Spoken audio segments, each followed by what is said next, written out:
Good morning everybody. यहाँ हम समझने वाले हैं ये अजातशत्रु के बारे में आज जानने वाले हैं। अजातशत्रु यानी अपने पिता की हत्या करके यानी बिंबिसार की हत्या करके राजगद्दी पर बैठा। अजातशत्रु का जो उपनाम था वो कुनिक था। अजातशत्रु का उपनाम कुनिक था और लगभग 483 बीसी में महात्मा बुद्ध की मृत्यु हुई और लगभग 468 बीसी में महावीर स्वामी की मृत्यु हुई। अतः गौतम बुद्ध जो थे, गौतम बुद्ध और महावीर स्वामी दोनों की मृत्यु इसी के शासनकाल में हुई। अजातशत्रु ने बुद्ध के अवशेषों पर 8 स्तूपों का निर्माण करवाया।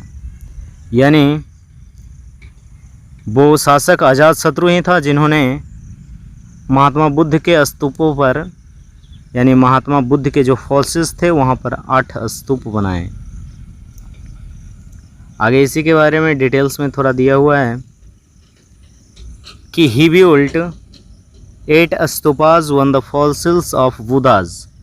ही attacked Vajji and added to Magadha.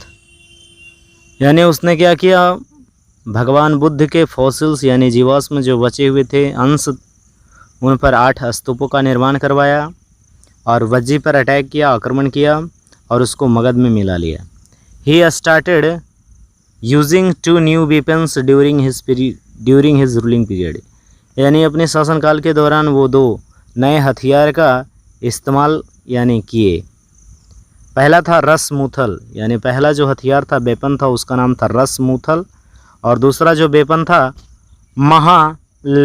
महाशिलाकंटक था। He got married with Wazira और वजीरा से उसका फिर विवाह हुआ। वजीरा कौन थी? डॉक्टर ऑफ द किंग परसेनजीत, यानी परसेनजीत की वो बेटी थी। क्या थी? परसेनजीत की बेटी थी।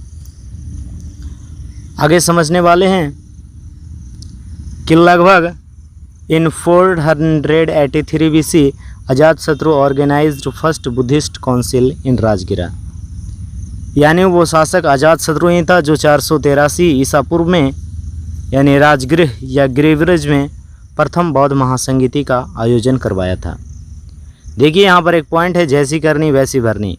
अजातशत्रु की हत्या भी उसी का पुत्र यानी उदयन के द्वारा कर दिया गया। यानी जैसे ये अजातशत्रु ने अपने पिता बिंबिसार की मृत्यु यानी हत्या करके अपना राजगद्दी हासिल किया था, उसी तरह से ये उदयन यानी अजातशत्रु का बेटा ने इसकी हत्या करके ये राजगद्दी हासिल किया। इसलिए यानी यहाँ पर 2 पिता की जो है कि हत्या करके जो है अगला राजवंश आया, अगला वंश आया, अगला शासक आया। इसलिए इस वंश को क्या कहा जाता है? पितृहंता वंश कहा जाता है। यानी Haryanka dynasty is also known as पितृहंता वंश। धन्यवाद। फिर आगे बात करेंगे उदयन के बारे में।